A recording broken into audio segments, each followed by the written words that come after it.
श्री माँ सरस्वती देवी नमः। सभी दोस्तों को मेरा नमस्कार। आज काफ़ी समय के बाद क्लास हो रही है। कुछ कारणवश पारिवारिक जिम्मेदारियों में मैं फंसा हुआ था। तो अब हम बिना समय गवाए हम आगे वाली क्लास शुरू करते हैं। पहले हमने पढ़ा आदिकाल के बारे में, फिर हमने भक्तिकाल के बारे में जाना, और जब रीतिकाल की बारी आती है तो रीतिकाल में हमने पढ़ा कि भाई बद्ध, सिद्ध और मुक्त कवि, रीतिबद्ध, सिद्ध और मुक्त कवि और उनका परिचय के बारे में हमने जाना। तो प्रमुख रीतिबद्ध कवि और उनसे उठने वाले प्रश्न, उन सभी के बारे में हम चर्चा करेंगे। तो सबसे पहले आते हैं हमारे केशवदास जी। और सन पूछा जाता है 1555 ईस्वी। इनका जो जन्म है वो आपको याद रखना है, 1555 ईस्वी। केशवदास जी पूर्वज संस्कृत के विद्वान थे, ठीक है। केशव ओरछा नरेश महाराजा राम सिंह जी के भाई इंद्र सिंह जीत के सभा कवि थे। ये आपको ध्यान रखना है कि राम सिंह जी के सभा कवि नहीं है। राम सिंह जी के भाई जो हैं इंद्र जीत सिंह जी हैं, उनके ही सभा कवि हैं, और वो ओरछा नरेश, ठीक है। ओरछा नरेश कौन है? राम सिंह जी। उनके भाई कौन है? इंद्र सिंह जी, उनके सभा कवि हैं। अब इनके 7 ग्रंथ मिलते हैं जिनको हम तुरंत ही याद करेंगे। केशव प्रिय, कवि प्रिया, रसिक प्रिया, रामचंद्रिका, वीर सिंह देव चरित्र, विज्ञान गीता, रतन भावनी, जहांगीर, जस चंद्रिका। 7 ग्रंथ हमें तुरंत ही याद करने हैं। तो चलिए शॉर्ट ट्रिक द्वारा याद कर लेते हैं एक बार में, अच्छा रहेगा। और इसको क्या करना है, आपको वीडियो को कहीं जो कम एमबी के अंदर 144 के ऊपर डाउनलोड कर लो। इसको सोते सोते सुन सकते हो, कुछ खाना खाते सुन सकते हो, तो ज़्यादा आंखें वगैरह ख़राब नहीं होएगी, एक अच्छा भी लगेगा आपको और याद भी तुरंत होगा। देखो इसको याद करवाता हूँ मैं आपको। कवि प्रिया, रसिक प्रिया, रामचंद्रिका, वीर सिंह देव चरित्र, विज्ञान गीता, रतन भावनी और जहांगीर, जस चंद्रिका। अब इनको 5-6 बार, 10 बार, 100 बार बोलने से याद हो ही जाएगा। कुछ शॉर्ट भी डाल देते हैं 2 बार में याद हो जाए। तो देखिए इसको याद करने का तरीका बताता हूँ मैं आपको। 2 तो प्रिया हैं, कवि प्रिया और रसिक प्रिया। 2 चंद्रिका हैं, जहांगीर, जस चंद्रिका और रामचंद्रिका। और 2 वी से शुरू है, वीर सिंह और विज्ञान गीता, और एक है रतन भावनी, ठीक है जी। तो अब इसको देखो फटाफट याद कर। 2 प्रिया कौन सी? कवि प्रिया और रसिक प्रिया। और 2 है जहांगीर, जस चंद्रिका और रामचंद्रिका, 2 चंद्रिका। तो जो कवि होगा उसको हर चीज़ में रस आएगा। राम की कथा भी कर देगा और जहांगीर की कथा भी कर देगा, ठीक है ना। दोनों में चंद्रमा दिखाई देगा। कवि रस, चंद्रिका चंद्रिका, जहांगीर चंद्रिका, जस चंद्रिका, रामचंद्रिका। और वीर के ऊपर भी लिखता है तो वीर सिंह देवचरित।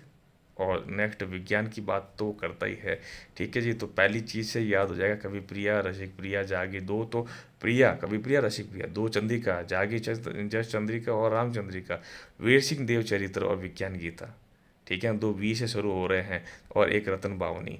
कवि प्रिया और रसिक प्रिया काव्य शास्त्रीय पुस्तकें हैं, ध्यान रखना जी। कवि प्रिया और रसिक प्रिया आगे वाली 2 वो काव्य शास्त्र की पुस्तकें हैं। अब केशवदास जी का उल्लेख जो है राम भक्ति सगा के प्रसंग में हो चुका है। क्यों? कारण कि उन्होंने राम कथा का वर्णन रामचंद्रिका में किया है। और केशव का महत्व इस बात में है कि उन्होंने पहली बार काव्यांगों पर हिंदी में विचार कर लिया। ये बहुत अच्छी बात है, इसीलिए इनको क्या कहा जाएगा? हिंदी के प्रथम आचार्य कहा जाएगा। तो थोड़ा आगे बढ़ते हैं हम, तो उससे पता चल जाएगा भी क्या लिखा हुआ है। केशव का महत्व इस बात में है कि उन्होंने पहली बार काव्यांगों पर हिंदी में विचार किया। इसके पूर्व कृपा राम, मोहनलाल मिश्र, कर्णेश आदि ने रस, श्रृंगार, अलंकार पर अलग अलग पुस्तकें लिखी थी, परंतु सभी पर एक साथ परिचय नहीं दिया था। देखो, इससे पूर्व कृपाराम जी थे, मोहनलाल जी थे, कर्णेश कवि थे, और रस आदि, श्रृंगार और अलंकार पे अलग अलग पुस्तकें तो लिखी थी, परंतु सभी का एक साथ सभी काव्यांगों का परिचय नहीं दिया था। और केशवदास जी ने यही किया। क्या किया कि एक साथ सभी काव्यांगों का परिचय दे दिया। तो ये कथन करण का सवाल हो रहा है कि केशवदास जी हिंदी के पहले कवि, पहले आचार्य माने जाते हैं, ठीक है ना। केशवदास जी हिंदी के प्रथम आचार्य माने जाते हैं। कारण क्या है? कारण कि उन्होंने एक साथ सभी काव्यांगों का परिचय दिया, बिल्कुल दिया। इससे पूर्व भी किसी कवियों ने श्रृंगार और रस की अलग अलग पुस्तकें लिखी थी, परंतु उन्होंने काव्यों का परिचय नहीं दिया था, ठीक है। कारण, कथन और कारण में ये सवाल आ सकता है, ठीक है जी। तो चलिए आगे चलते हैं। याद रखिएगा, रामचंद्रिका में उन्होंने पहली बार राम कथा का वर्णन किया, और पहली बार काव्यांगों पर हिंदी में विचार किया, और हिंदी के प्रथम आचार्य माना जाते हैं क्योंकि एक साथ सभी काव्यांगों का उन्होंने परिचय दिया था। केशव हिंदी के प्रथम आचार्य है, किंतु रीतियों की परंपरा थी। देखो, हिंदी के प्रथम आचार्य जी तो है केशवदास जी, किंतु रीतियों की परंपरा चिंतामणि जी के काल से चली। और चिंतामणि जी का जन्म क्या है? 1609। और देखो कितने समय बाद है, 1505 से लेके 1609, 50-54 साल के बाद में ना, है ना, 1500। तो ये थोड़ा सा आप ध्यान रखना, इससे चली। और इनका प्रसिद्ध ग्रंथ जो है किनका, चिंतामणि जी का प्रसिद्ध ग्रंथ जो है, जो कवि कुल कल्पतरु है, कवि कुल कल्पतरु। इस काल के अन्य प्रसिद्ध आचार्य कवि है इस काल के, ठीक है ना। तो अन्य प्रसिद्ध इस काल, कौन सी काल की बात हो रही है हमें, रीतिबद्ध सिद्ध या मुक्त। रीतिकाल तो बात हो ही रही है। अब इसमें रीतिकाल के बारे में बताया गया है कि इस काल के अन्य प्रसिद्ध आचार्य कवि कौन से, आचार्य कवि कौन कौन से। एक तो भिखारीदास जी, तोष, कुलपति, सुखदेव मिश्र आदि। अब भिखारीदास जी का काव्य निर्णय पूछा जाता है। देखिए, ये चारों चीज़ है ना मैचिंग के लिए आ जाएगी, सीधे सीधे सवाल उठाए जाते हैं। इनका प्रसिद्ध ग्रंथ किनका, चिंतामणि जी का तो है कवि कुल कल्पतरु। और प्रसिद्ध आचार्य कौन कौन से, भिखारीदास जी 18वीं सदी काव्य निर्णय, तो 1664 सुधा निधि, कुलपति 1670 रस रहस्य, और सुखदेव मिश्र 1673 रस ग्रंथ रसायनो, चारों ईस्वी में है। अगर जमाया जाए तो सबसे पहले कौन सा आएगा बताइए आप, 1634 वाला आएगा, फिर उसके बाद 1670 वाला आएगा कुलपति जी का। तो 1634 सुधा निधि, कुलपति जी 1670 रस रहस्य, सुखदेव मिश्र 1673 रसायन, और अटपिकारिदास 18वीं सदी काव्य निर्णय। अब 18वीं सदी तो काव्य निर्णय में है, तो इसको ऐसे भी पूछा जाए, पहले भाई इसको क्रम से जमाओ, तो सुधा निधि पहले आएगा 34 में, फिर आ जाएगा रस रहस्य, फिर आ जाएगा रसायन, और फिर आ जाएगा काव्य निर्णय। और इनके उपजीव्य ग्रंथ जो इनके ऊपर लिखे गए हैं बाद में, संस्कृत ग्रंथ काव्य प्रकाश है, साहित्य दर्पण है, रसमंजरी है, चंद्रालोक और कोवलयानंद है। ठीक है जी, तो आगे चलते हैं हम सेनापति के बारे में। सेनापति की रचनाओं से लगता है, अब समय इसका क्या है, 1584 से 1688। तो 84 से 88 देखो कितना जिए हैं भगवान, 104 साल जिए हैं, क्या बात है सेनापति जी। तो सेनापति जी की रचनाओं से लगता है कि यद्यपि इनका कुछ दरबार में सम्मान हुआ, किंतु बाद में विरक्त हो गए, तभी तो इतना जिए हैं। इनकी दो रचनाएं हैं, कवित रत्नाकर और काव्य कल्पतरुम। ठीक है, सेनापति जी की दो रचनाएं कौन कौन सी है, कवित रत्नाकर, काव्य कल्पतरुम। सेनापति जी की दो रचनाएं, कवि रत्नाकर, काव्य कल्पतरुम। सेनापति जी की दो रचनाएं, कविता रत्नाकर, काव्य कल्पतरुम। एक बार आप रिपीट करेंगे, कविता रत्नाकर, काव्य कल्पतरुम, सेनापति जी। ठीक है, कविता रत्नाकर में भक्ति भाव के छंद है, ठीक है जी। और रीतिकालीन कवियों में सेनापति का अपना महत्व स्थान है। कारण क्या है कि ऋतु वर्णन के कारण रीतिकालीन कवियों ने प्रकृति का उपयोग प्राय उद्दीपन के अंदर ही किया है, उद्दीपन के अंदर के भावनाओं को बढ़ाने वाले प्रकृति का उपयोग क्यों किया है, उद्दीपन के अंतर्गत किया। किंतु सेनापति इस काल के अकेले कवि हैं जिनका प्रकृति के साथ भावबोध इतना सहज है कि आधुनिक सा लगता है। तो कथन कारण हो गया, ठीक है जी। तो ये कथन कारण, इसमें भी देखिए आप जब नेट के एग्जाम देंगे ना, तो नेट के एग्जाम में यही कथन कारण जो है एनसीईआरटी से उठा के पूछे जाते हैं। सेनापति जी इस काल के अकेले कवि हैं, किसके, रीतिकाल के अकेले कवि हैं जिनका प्रकृति के साथ भावबोध बड़ा सहज है और आधुनिक से लगता है, ठीक है जी। और ऋतु वर्णन में इसका सादृश्य विधान मौलिक है, ऋतु वर्णन में सादृश्य विधान इनका मौलिक है। वर्षा का वर्णन देखिए, सेनापति उन्हें नए जलद सावन के, चारिह दिशा न गुमरत बये तोये के, शोभा सरसा ने न बखाने जातु केहू बाती, आने हैं पहाड़ मानो काजल के डोए के। सेनापति ने कहा कि देखो नए नए जलद यानी छोटे छोटे बादल जो होते हैं सावन के, चारों दिशाओं से घूम रहे हैं, देखो आ रहे हैं, घुमड़ घुमड़ के आ रहे हैं, भरे तोए पानी के। शोभा सरसा ने, अरे शोभा तो बखानी नहीं जाए किस बाती, आ रहे जैसे पहाड़, काजल के पहाड़ जैसे काजल को डोडो के आते ना, पहाड़ काजल को डोडो के आते ना, वैसे काजल के पहाड़ को डोडो के आ रहे। गगन सो गगन छप्यो तिमिर सगन भयो, अंधेरा सगन गन सो, इतना बड़ा जो अपना पूरा आसमान है ना, वो गगन पूरा छिप गया है। और तिमिर सगन भयो, जो अंधेरा है वो कितना सघन हो गया। देखी न परत मानो रवि खोए गयो है, अब रवि यानी सूर्य भगवान भी कहीं खो गए हैं। देखी न परत मानो, 4 मास बरी श्याम निशा को परम मानी, 4 मास पहले चलता था सावन, आज कितना चलता है, पदर सावन बसंत बहार, 1 बरस के मौसम 4, लेकिन 4 मास आजकल चलता ही नहीं है सावन, है ना। इतने पुण्यवान लोग हैं नहीं, पेड़ वेड़ करके काट रहे हैं, तो 4 मास तो सावन हमारा चलता ही नहीं है।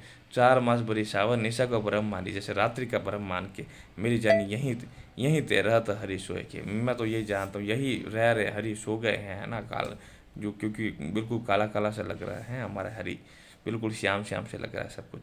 तो ठीक है जी, तो यहाँ हमने सेनापति जी के बारे में पढ़ा, क्या आनंद आ गया इसको पढ़ने से, है ना, जैसे एक अलग ही दुनिया, अलग ही सोच विचार, आनंद आ गया सच में। तो देखिए देव के बारे में बात करते हैं। देव 1600 तेउत्तर से लेके 1767 सॉरी माफ़ी चाहता हूँ 1767 ईस्वी में देव अनेक आश्रयदाताओं के यहाँ रहे। उनकी रुचि के अनुकूल रचनाएं की। इनके ग्रंथ की संख्या काफ़ी है, जिसमें कुछ इस प्रकार है: भाव विलास, भवानी विलास, रस विलास, सुख सागर तरंग, अष्टयाम, प्रेम चंद्रिका और काव्य रसायन। अब देखिए चंद्रिका वहाँ ऊपर भी आ रही है ना, केशवदास जी के यहाँ। तो आपको ये बतानी है कि वहाँ रामचंद्रिका जैसे एक राम, और दूसरी कौन सी चंद्रिका थी? जहांगीर जस चंद्रिका। लेकिन यहाँ ध्यान रखना प्रेम चंद्रिका देव, प्रेम देव, ठीक है, देव प्रेम, ध्यान रखना जी। और इसको याद करने का मैं तरीका बताता हूँ। देखो इसमें विलास विलास ये कितनी है? 3 विलास है। बाब भवानी रस विलास, अष्टयाम सुख रहना चाहिए, आठोयाम सुख रहेगा जब प्रेम होगा, ठीक है, और काव्य चलेगा साथ में। तो 3 तो विलास है। कौन कौन से विलास? भाव विलास, भवानी विलास, रस विलास, 3 विलास हो गए। आठोयाम सुख रहेगा, सुख सागर की तरंग रहेगी आठोयाम, अष्टयाम सुख सागर तरंग। भाव विलास, भवानी विलास, रस विलास, तीनों ही विलास में जब है तो आठोयाम अष्टयाम सुख सागर की तरंग रहेगी, और प्रेम चंद्रिका काव्य रसायन लेके आएगी हमारे लिए। तो 3 वापिस याद, देव की याद कर ले। देव, देव जहाँ भगवान होते हैं, भगवान तो भाव विलास में रहते हैं, भवानी विलास में रहते हैं, रस विलास में रहते हैं। देव जो हैं, हमारे देव जो हैं, वो तो हर समय विलास में रहते हैं। कौन से? कई भाव के विलास में, कहीं भवानी देवी जगदम्बा की आराधना, जैसे नवरात्र आने वाली है, भवानी की विलास में रहते हैं, जैसे रस के विलास में रहते हैं। और आठों याम उनके सुख सागर की तरंगी चलती रहती हैं, ठीक है। और प्रेम चंद्रिका जो काव्य रसायन लेके आती हैं।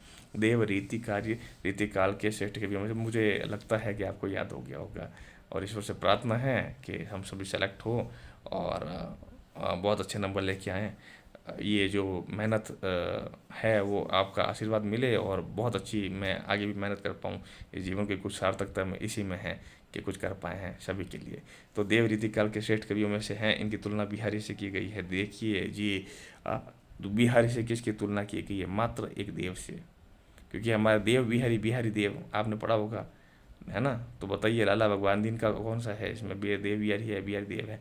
और एक और बात मैं आपको बताऊंगा कि देव रीतिकाल के श्रेष्ठ कवि हैं। इनकी तुलना बिहारी से की गई है। देव ने लक्ष्मण ग्रंथ लिखे हैं, और इन्होंने रीतिकाल के आचार्य कवियों की कोटि में रखा जा सकता है, किंतु देव मूलतः आचार्य नहीं कवि हैं। अब मैं जो बात बताना चाह रहा था, मैंने सोचा थोड़ी देर बाद में बताऊँ। चलो कोई बात नहीं, अब अलर्ट तो हुए, थोड़ा अलर्ट होकर पढ़ाई करेंगे, मज़ा आएगा। तो देव रीतिकाल के श्रेष्ठ कवि में है, तुलना बिहारी से की गई है। किसकी? ओनली फॉर देव की, देव की ही तुलना बिहारी से की गई है। देव ने भी लक्षण ग्रंथ लिखे हैं, और अतः इन्हें भी रीतिकाल के आचार्य कवियों की कोटि में रखा जा सकता है, किंतु वो मूलतः आचार्य नहीं थे, कवि थे।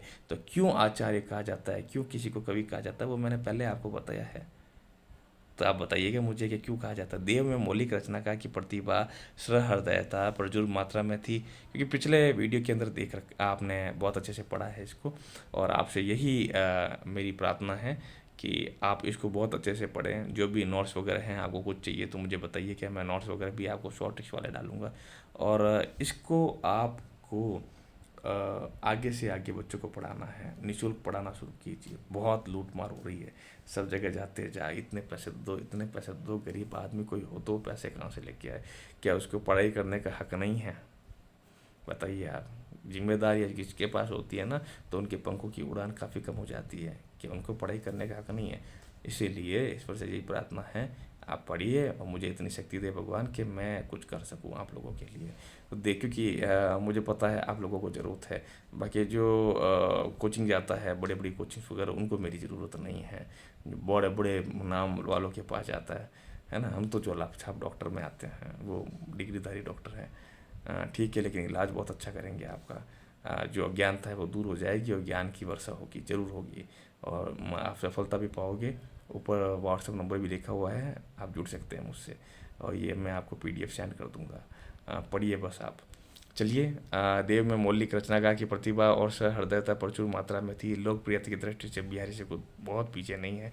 देव की काव्य भूमि बिहारी से कहीं अधिक व्यापक है। उन्होंने प्रकृति के क्रियाकलाप को देख के अनेक उत्तम रूपों बांधे हैं। देखिए, देव की बात करते हैं अपन, तो हमने देव के ग्रंथ याद कर लिए। कौन कौन से? जब देव होते हैं वो हमेशा विलास में डूबे होते हैं। भाव विलास, भवानी विलास, रस विलास, ठीक है, तीनों। और सुख सागर की तरंग तो आठों याम चलेगी, और जो प्रेम चंद्रिका है वो काव्य रसायन लेके आएंगी। तो इतना आपने याद किया, फिर बात की हमने देव की, और बिहारी से ज़्यादा पीछे नहीं है, किंतु फिर भी रीतिकाल के आचार्य कवि की कोटि में नहीं रखा वो, किंतु आचार्य की कोटि में रखा जा सकता है, किंतु आचार्य नहीं है, वो कवि है। ठीक है। और अब हम पढ़ रहे हैं कि उन्होंने प्रकृति के क्रियाकलाप को देखकर अनेक उत्तम रूप।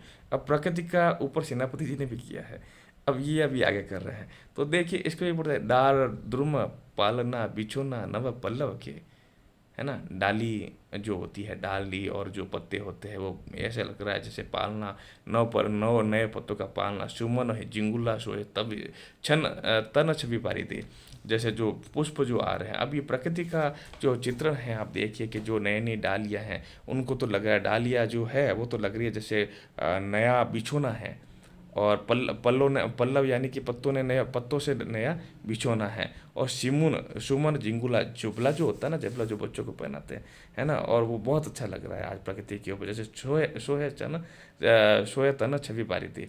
पवन जो पवन है जो उसको जुला रही है, मानवीय किरण देखिए आप, पवन जुला रही है, के कीर बहरावे देव, कोकिल हलावे हुलसारे कर तारी दे।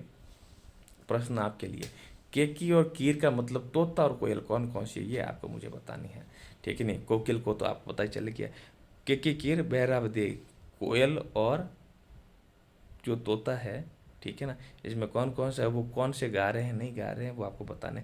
कोयल हलावे, कोयल भी अलग से एक हलावे हुलसावे, और ये कहते हैं ना, ये जो हिलावे और हुलसावे, वो आप सूरदास जी में पढ़ना, हुलसाना क्या होता है, हलावे हुलसावे कर तारी दे, हम पढ़ेंगे आगे इसके बारे में। पूरी त पराग से उतारो करे राय लोन। अब ऐसा मन कर रहा है कि राय लोन से उनकी नज़र उतार दी जाए। कंज कवि नायिका लता ने सिर सारी दे, कंज कली नायिका जो है, जो हमारी वन देवी है नायिका सी, लता ने सिर सारी दे, बहुत ही अच्छा देव का है। मदीना महिप जो बालक वसंतता ही, प्रातः जगावत गुलाब चटकारी दे, मदन मदन कामदेव, महीप धरती का राजा, जो बालक वसंत जैसे बालक वसंत की तरह लग रहा है, प्रातः ही जगा गुलाब चटकारी दे। देव में उत्कृष्ट बिंब विधान। अब बिंब क्या होता है, बिंब के तीन भाग होते हैं, लेकिन मैं आपको सरल शब्दों में समझा दूँ। बिंब का मतलब होता है चित्रमय अभिव्यक्ति। ठीक है ना। अब हम किसी बिंब के बारे में बात करें, जैसे मैंने एक बात की सॉफ्टी के बारे में, फट करते जैसे फटाक करते आपके दिमाग में आएगा सॉफ्टी। जैसे एक बिंब सा है, कल की बाजरे की ये एक बिंब है, गाड़ी की हेडलाइट ये एक बिंब है। ठीक है, तो बिंब का मतलब होता है एक चित्र, जो होता है चित्र विधान होता है, जो बिंब कहलाया जाता है। जैसे अब इसमें देखिए, बड़े बड़े नैन सो आंसू भरी डारी डारी, बड़े बड़े नैन हैं और आंसू गिर रहे डर डर, गोरो गोरो मुख आज औरों से बिलोनो जात। ठीक है ना जी। तो देखिए इसमें आपको खुद लगेगा बड़े बड़े नायिका का जो बड़ा बड़ा बड़ी बड़ी आंखें हैं, उससे बड़े बड़े आंसू निकल रहे हैं ना, आंसू बड़ी डारी डारी, गोरो गोरो मुख जो है आज उसकी, देखो क्या दशा है। अब देवीय काव्य कला के कुशल कवि हैं, किंतु चमत्कार या रूढ़ियों, काव्य रूढ़ियों के आधार पर रचना करने की प्रवृत्ति उनमें बिहारी की अपेक्षा कम है। क्योंकि बिहारी ने क्या किया था, काव्य रूढ़ियों के आधार पर रचना करने की प्रवृत्ति, ठीक है ना, चमत्कार के आधार पे, चमत्कार बहुत बताया उन्होंने। अब चमत्कार का मतलब ऐसा नहीं कुछ कबूतर वबूतर पैदा कर देना, उन्होंने उक्तियाँ ऐसी लिखी हैं, तो उसमें हर चीज़ में जैसे मैं क्या कैसे बताऊँ आपको,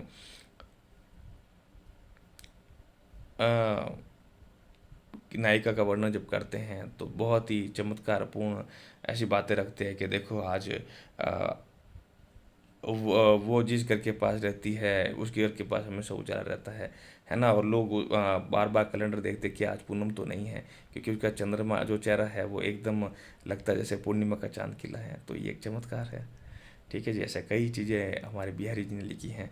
तो अब देव काव्य कला के कुशल हैं, और काव्य रूढ़ियों के आधार पर रचना करने की प्रवृत्ति बिहारी की अपेक्षा कम है, और इसमें चमत्कार करने की अपेक्षा उसमें रमाने की, ठीक है ना, उसमें मन लग जाए वो प्रवृत्ति ज़्यादा अधिक है। अब भूषण जी के बारे में बात करेंगे। 1613 से 1715 ईस्वी भूषण रीति काल के दो प्रसिद्ध कवियों चिंतामणि जी और मोतीराम जी के सगे भाई थे। चित्रकूट के सोलंकी राजा रुद्र ने इससे कवि इन्हें कवि भूषण कहा था, और फिर इन्हीं के नाम से प्रसिद्ध हुए थे। वास्तव में नाम कुछ और रहा होगा, और ये वीर रस के कवि थे। इन्होंने रीतिकाल की परंपरा में एक अलंकार ग्रंथ लिखा जिसे शिवराज भूषण भी लिखा है। तो एक रीतिक काल की परंपरा में अलंकार ग्रंथ है शिवराज भूषण, जहाँ भूषण भूषण आएगा। ठीक है ना जी। तो उसकी वो अलंकार ग्रंथ ही है। जो इनके जो ग्रंथ मिलते हैं वह इस प्रकार है: शिवराज भूषण, शिवा बावनी और छत्रसाल दशक। तो अलंकार ग्रंथ है शिवराज भूषण, और इनके जो ग्रंथ मिलते हैं कौन कौन से हैं: शिवराज भूषण, शिवा बावनी और छत्रसाल दशक। तो दो दो तो शिव शिव से है, वो याद रखना है हमें, और दूसरा छत्रसाल दशक। रीतिकालीन कविता का प्रधान स्वर श्रृंगार का है। कथन कारण स्टार्ट हो जाएंगे यहाँ से, प्रश्न तो बनते ही हैं। कथन कारण मैं इसलिए ज़्यादा कह रहा हूँ कि वो थोड़े टेढ़े होते हैं।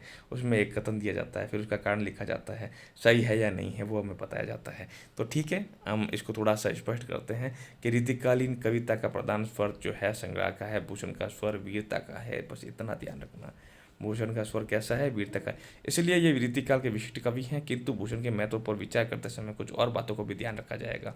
ठीक है, कौन कौन सी बातों का ध्यान रखा जाएगा? रीतिकाल के कुछ अन्य कवियों ने भी वीरता की कविता लिखी, किंतु उन्हें भूषण जैसी प्रसिद्धि नहीं मिली। क्यों नहीं मिली, कारण क्या है? इसका प्रमुख कारण यह है कि काव्य उत्कर्ष की दृष्टि से वे इस क्षेत्र में भूषण जैसे कवि नहीं हैं। काव्य उत्कर्ष कितना अच्छा लिखा है, काव्य उत्कर्ष कितना अच्छा किया है, वे इस क्षेत्र में भूषण जैसे कवि नहीं है। पहली बात तो उनका स्वर भी श्रृंगार जैसा है, रीतिकालीन कवियों का स्वर भी श्रृंगार जैसा है। लेकिन भूषण जी जो हैं उन्होंने वीरता के ऊपर कविताएं लिखी हैं, और साथ साथ में उन्होंने काव्य उत्कर्ष की दृष्टि से भी इतना नहीं लिखा जितना भूषण जी ने लिख दिया। तो क्या क्या लिखा वो देखते हैं। काव्य पंक्तियों में वे अनेक ऐतिहासिक तथ्यों का उल्लेख करते हैं, जैसे ऐतिहासिक तथ्य भी डाल देते हैं, जैसे अफजल खां का शिवाजी द्वारा मार दिया जाना, दारा की औरंगजेब द्वारा हत्या की जानी, है ना, और सूरत पर शिवाजी का अधिकार कर दिया जाना, खजुआ का युद्ध, औरंगजेब शिवाजी का औरंगजेब के दरबार में जाना आदि। उनकी एक प्रसिद्ध कविता इस प्रकार है: इंद्र जिमि जम्ब पर बाड़म शुभम्ब पर रावण सदम पर रघुकुल राज है। पौन बारी वहा पर शंभु रति नाह पर, जो सरस बाहु पर राम द्विज राज है। अब यहाँ राम द्विज राज है ना, तो ध्यान रखना ये सरस बाहु से लड़ाई हो रही है। तो यहाँ राम जो हैं वो परशुराम है जी, ध्यान रखना। ये आगे अलंकार में पूछा जाएगा कि यहाँ पर कौन सा, जैसे संयोग, वियोग, साचर्य, विरोध, तो ये विरोध के अनुसार हमें देखा जाएगा। तो आगे हम जब अभिधा शब्द शक्ति पढ़ेंगे तो इसके बारे में हम जानेंगे। इंद्र जिमि जम्ब पर वाड़म शुअम्ब पर, रावण सदम पर रघुकुल राज है। इंद्र जम्ब पर, वाड़म शुअम्ब पर, रावण के कुल पे कौन है? हमारा रघुकुल का जैसे राज है। पवन बारी राह पर, शंभु रति नाह पर, ठीक है, शंकर भगवान रति नाह यानी कि कामदेव पर, ठीक है, जय सहस्र बाहु पर राम द्विजराज है। ठीक है, दावा तुम दंड पर, चीता मृग झुंड पर, है ना, मृग झुंड पर चीता जैसे रहता है, और भूषण वितुंड पर जैसे मृगराज है।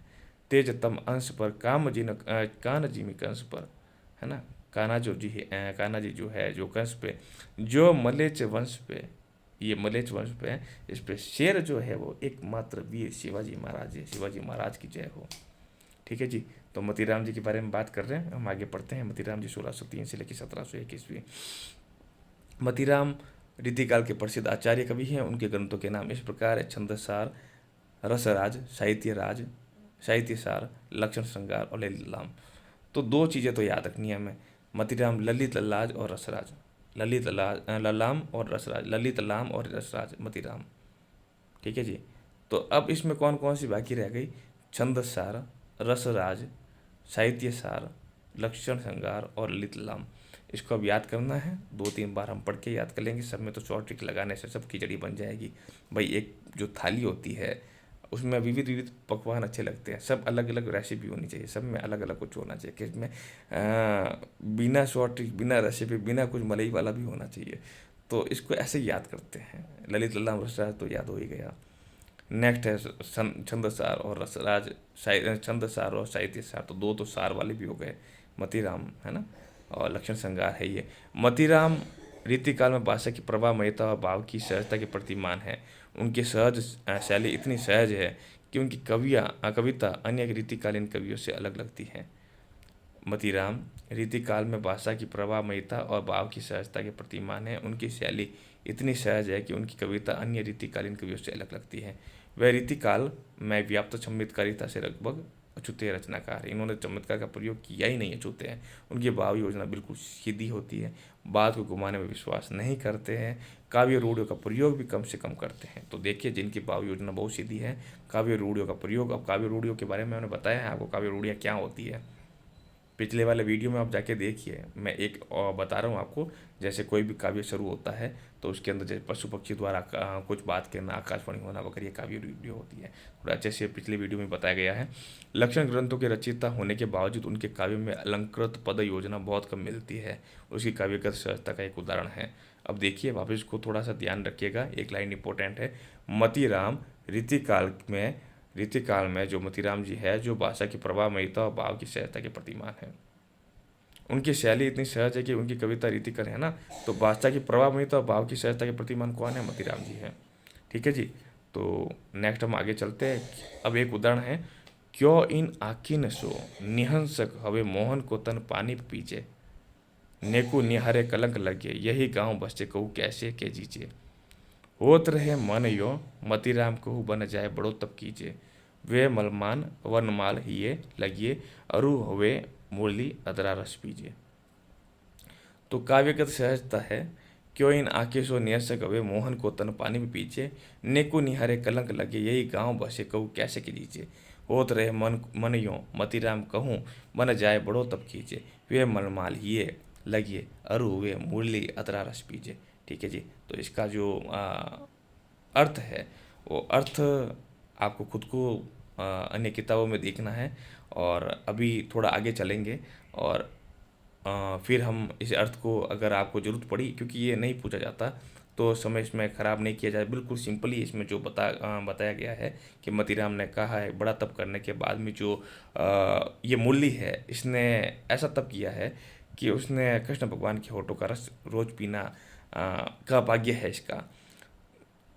तो अब नेक्स्ट चलते हैं अपन पद्माकर जी के बारे में। 1753 से लेकर 1833 पद्माकर जी का जन्म बांदा में हुआ था। ये रीतिकाल के अत्यंत प्रसिद्ध एवं लोकप्रिय कवि थे। इन्हें अब आगे चलते हैं हम यहाँ पर। अब बांदा और अवध के नवाबों की सेना अधिकारी हिम्मत बहादुर के नाम पर इन्होंने हिम्मत बहादुर विदावली लिखी थी। इनके द्वारा रचित कुछ ग्रंथ इस प्रकार हैं। पद्माकर जी के जगत विनोद, पद्माभरण, प्रबोध पचासा, राम रसायन, गंगा लहरी। जगत विनोद जो है लक्षण ग्रंथ है। तो वापस हम को ध्यान देंगे। माता जी की थोड़ी तबीयत खराब है, तो हम नेक्स्ट क्लास लेते हैं। तो मैं भी डिस्टर्ब भी हो रहा हूँ, थोड़ा दिमाग वहाँ लगा हुआ है, तो नेक्स्ट क्लास जल्दी लेते हैं हम। धन्यवाद। पद्माकर जी से शुरू करेंगे अपन।